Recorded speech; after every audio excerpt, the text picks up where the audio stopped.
नजरादा VTV Urdu news में आपका खैर मकदम और आप देख रहे हैं कर्नाटक महाराष्ट्र न्यूज। मालेगांव 2008 बम धमाका मामले में एनआईए की जानिब से साध्वी प्रज्ञा सिंह ठाकुर और दीगर अफराद को क्लीन चिट दिए जाने के खिलाफ मुंबई के आजाद मैदान में कांग्रेस ने सख्त एहतजाज किया। बम धमाके के महलूकीन के अहल खाना ने हुकूमत से मुनसिफाना रवैया अपनाने का मुतालबा किया है।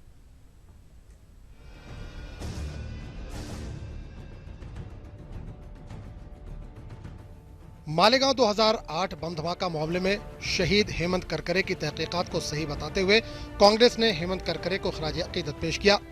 एहतजाज में मालेगांव 2008 बम धमाके में हलाक शुदगान के अहले खाना ने शिरकत करते हुए हुकूमत से इंसाफ की गुहार लगाई। कांग्रेस ने हुकूमत को आरएसएस के इशारों पर काम करने का इल्जाम आयद करते हुए लड़ाई जारी रखने का इशारा दिया। 2008 में मेरी बच्ची भजी लाने गई थी। भजिया लाने के टाइम पे बम ब्लास्ट हुआ, उसमें मेरी बच्ची चितला हो गई। और ये बोलते हैं उनको छोड़ दो, उनको सजा दो, फांसी देना चाहिए उनको। मेरी 10 साल की बच्ची थी, इनको फांसी देना चाहिए। बच्ची हमारी खेलती हलती चली, अब्बू अब्बू बोलते आते थे हमारे पास। रोहिणी सालियन का स्टेटमेंट क्यों नहीं गंभीरता से लिया जाता है?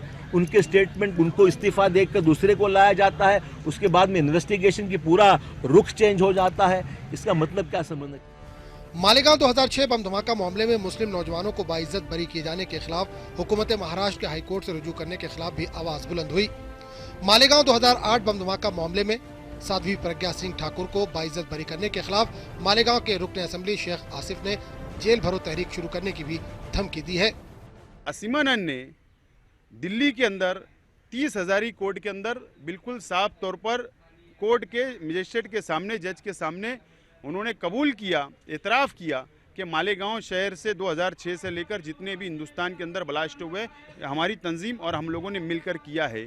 ऐसे सब सबूत कोर्ट के अंदर बाकायदा उन्होंने कबूल कर लिया है।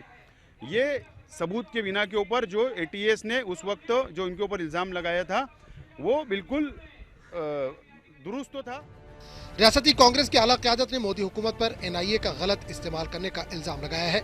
साथ ही मालेगांव धमाका मामले में महलूकीन के अहले खाना को इंसाफ दिलाने के लिए हर कदम पर साथ देने का भी यकीन दिलाया। ETV news Mumbai.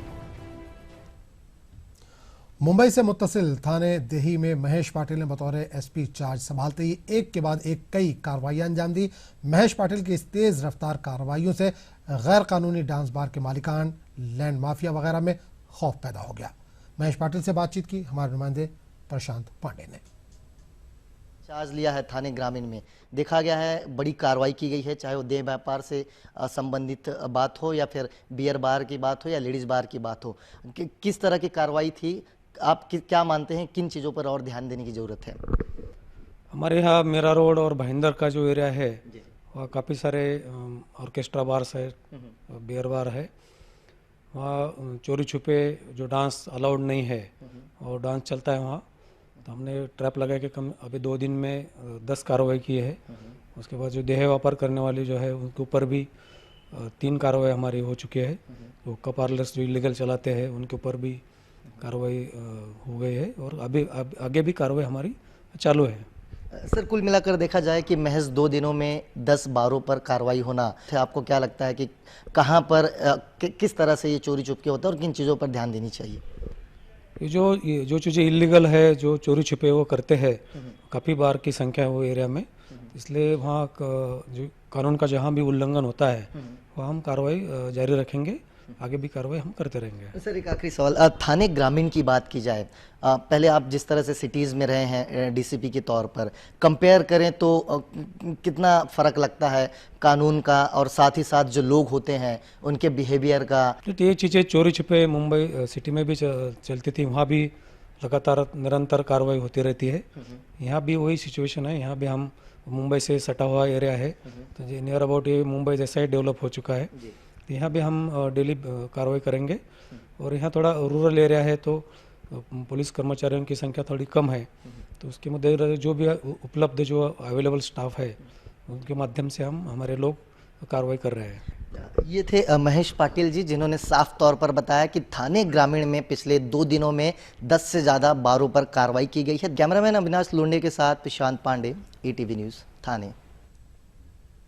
महाराष्ट्र के अक़लियती उमूर के वजीर एकनाथ खड़से और दाऊद इब्राहिम के फ़ोन पर बातचीत होने का दावा करने वाले हैकर का कहना है कि उन्होंने पाकिस्तानी टेलीकम्युनिकेशन कंपनी से हैक करके CDR की कॉपी हासिल कर ली है, जिसमें खड़से और दाऊद इब्राहिम के दरमियान फ़ोन पर बातचीत की तफसीलात हैं। दूसरी जानिब खड़से इन तमाम इल्ज़ामात को एक बार फिर बेबुनियाद करार दे रहे हैं। इन्होंने कहा कि वो बड़े आदमी हैं, इसलिए इस तरह के इल्ज़ामात लगते रहते हैं। वहीं महाराष्ट्र कांग्रेस ने खड़से के इस्तीफे का मुतालबा किया है।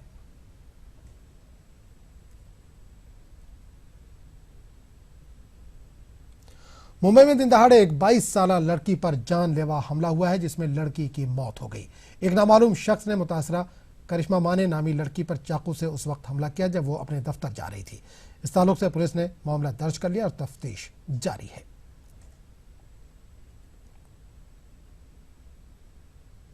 नांदेड़ के विष्णुपुरी के मुकाम पर तेज रफ्तार ट्रक के साथ एक ऑटो रिक्शा की टक्कर हो गई। इस हादसे में ऑटो में सवार 4 अफराद की मौत हो गई, जबकि मजीद 3 अफराद शदीद जख्मी हुए हैं। सभी जख्मियों को शहर के सरकारी अस्पताल में भर्ती किया गया है। यह हादसा पीर की रात 11 बजे के करीब पेश आया।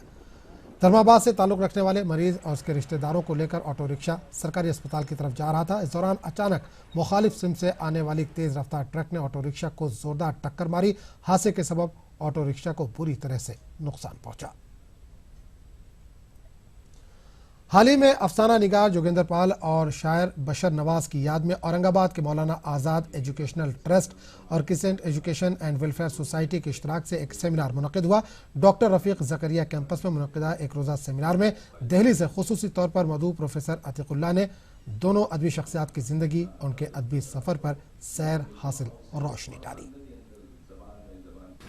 बेशुमार ऐसे वाक़यात हैं जो मेरे पाल के बहुत कलंदर किस्म के इंसान थे, दुनियादार भी थे, ज़ाहिर है बहुत अच्छी खासी वजीफा मिलता था, नैरोबी से बहुत कम खर्च करते थे, लेकिन बहुत ही जिद्दी इंसान थे, आप सभी जानते हैं। किसी भी अदीब, शायर या फनकार की तामीर और तरक्की उस इलाके की आवाम की तायीद, हिमायत और हौसला अफजाई के बगैर मुमकिन नहीं। ये कहना है बरसग़ीर हिंद पाक के मकबूल अदीब और अफसाना निगार नूरुल हसनैन का। नूरुल हसनैन अदब की दुनिया में एक जाना पहचाना नाम है। इनके अफसानों को कौमी सतह पर तो पसंद किया गया ही, पड़ोसी मुल्कों में भी इनकी गूंज सुनाई दी। उर्दू अदब को अपने फ़न से माला माल करने वाले एक अदीब की ज़िंदगी पर पेश है ये खास रिपोर्ट। उर्दू दुनिया के लिए नूरुल हसनैन कोई नया नाम नहीं है। मुल्क और बैरून मुल्क में एक मारूफ अफसाना निगार के तौर पर इनकी शनाख्त है। मुंबई यूनिवर्सिटी और Maharashtra secondary and higher secondary board के निसाब में नूरुल हसनैन के अफसाने और ड्रामे शामिल हैं। आज एक मारूफ अदीब कहलाने वाले नूरुल हसनैन ने अपनी अमली जिंदगी का आगाज एक स्कूल टीचर की हैसियत से किया था, लेकिन लड़कपन से ही लिखने पढ़ने का शौक और घरेलू अदबी माहौल ने इन्हें चैन से रहने नहीं दिया। इनके अदबी सफर का आगाज कैसे हुआ, सुनिए खुद नूरुल हसनैन की ज़बानी। जब मैं 7वीं जमात में था, उस वक्त मेरी पहली कहानी हिंदुस्तान नामी अखबार में आई थी, जो बॉम्बे से निकलता था। बस फिर वहाँ से सिलसिला शुरू हुआ। खबरों का सिलसिला जारी रहेगा, लेकिन एक छोटे से वक्फे के बाद।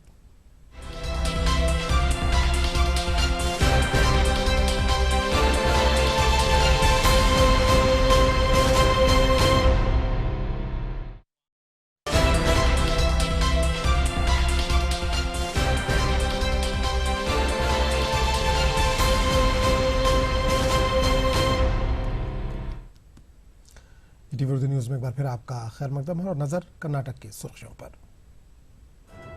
कर्नाटक रियासती वक्फ बोर्ड को मिली बड़ी कामयाबी। वक्फ की जमीन निजी कंपनी को देने के फैसले को हुकूमत ने लिया वापस।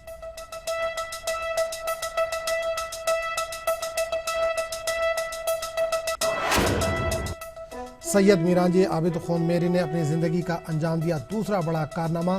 तफसीर कुरान के बाद इस्लामिक इंसाइक्लोपीडिया किया तैयार।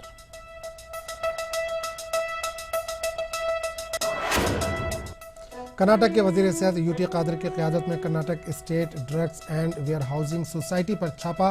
करोड़ों रुपए मालियत की बेकार दवाइयां जब्त।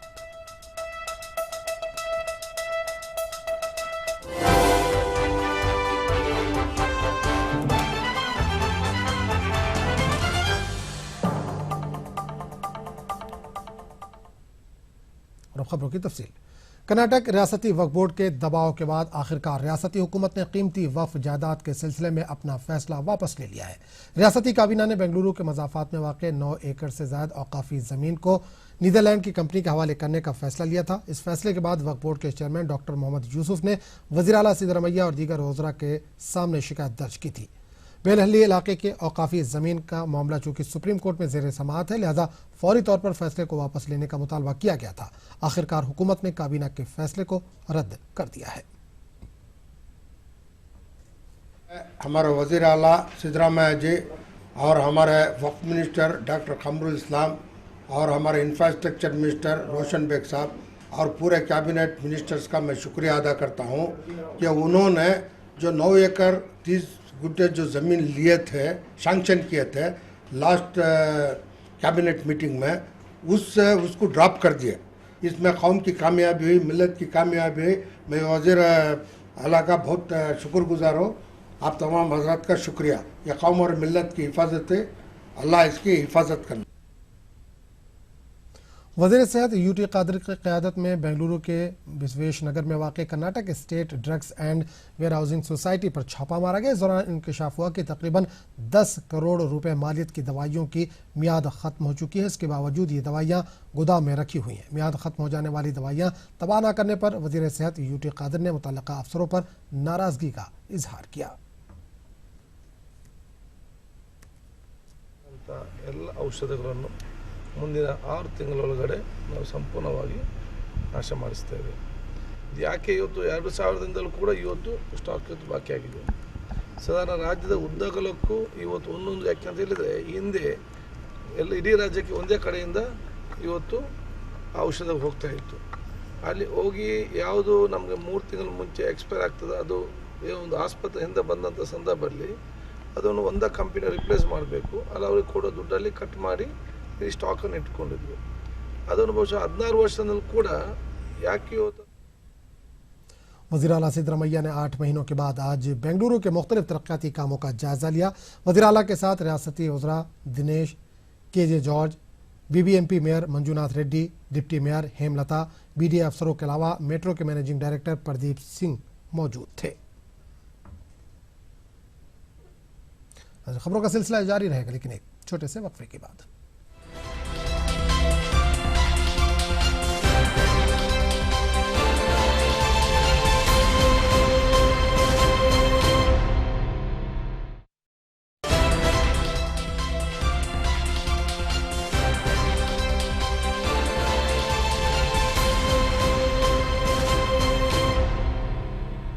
उर्दू न्यूज़ में एक बार फिर आपका खैर मकदम है। कर्नाटक से राज्यसभा के लिए बीजेपी ने वेंकैया नायडू को टिकट देने का जो फैसला लिया है, कर्नाटक रक्षणा वेदिके ने इसकी मुखालफत की है। कारकुनों ने बीजापुर में बीजेपी के रियासती सदर BS येडियुरप्पा के खिलाफ नारे लगाए।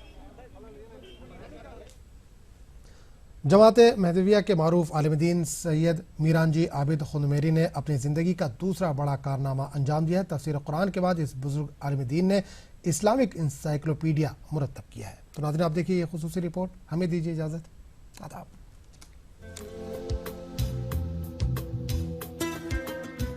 चनपटन से ताल्लुक रखने वाले रियासत कर्नाटक के मारूफ आलिमदीन सैयद मीरानजी आबिद खुंदमेरी अपने आप में एक इल्म का खजाना है। इस्लामी और महदवियत के मौजू पर उनकी कई तसानीफ मंजर-ए-आम पर आ चुकी है। अब इस बुजुर्ग आलिमदीन ने मुअज्जमुद्दीन यानी दीन का इंसाइक्लोपीडिया मुरतब किया है। 1278 सफ़हात पर मुश्तमिल इस किताब में इस्लाम और महदवियत की मुकम्मल तफसीलात फराहम करने की कोशिश की गई है। आबिद खुंदमेरी के मुताबिक इस्लाम की रोशनी में मुकम्मल रहनुमाई फराहम करना किताब का मकसद है। बचपन से लेकर एक इंसान के बचपन से लेकर मौत तक इंसान को अकायद क्या होना चाहिए, आमाल क्या होना चाहिए, मामलात कैसे होने चाहिए, मुआशरत कैसी होनी चाहिए और अल्लाह को पाने के लिए तसव्वुफ या इस्लाह नियत जिसे कहते हैं, तो वो कैसी होनी चाहिए। तो ये 5 बातों पर ये पूरी किताब हावी है। सैयद मीरानजी आबिद खुंदमेरी का ये दूसरा बड़ा कारनामा है।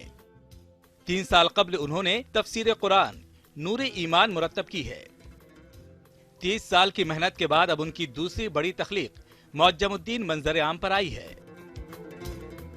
इसमें तो मुझे 30 साल लगे हैं 30 साल लगे हैं और इसलिए कि मुझे 400-450 किताबों का मुताला करना पड़ा, उसका जूस लेना पड़ा और फिर दीगर मकातिब फ़िक्र को सामने रखा, साइंस के जो इतराज़ हैं उसको सामने रखा। हर बात में जो सवालात होते जा रहे हैं उन सवालात का जवाब इस अंदाज़ में दिया जाए कि लोग उसको सही माना में समझ सकें।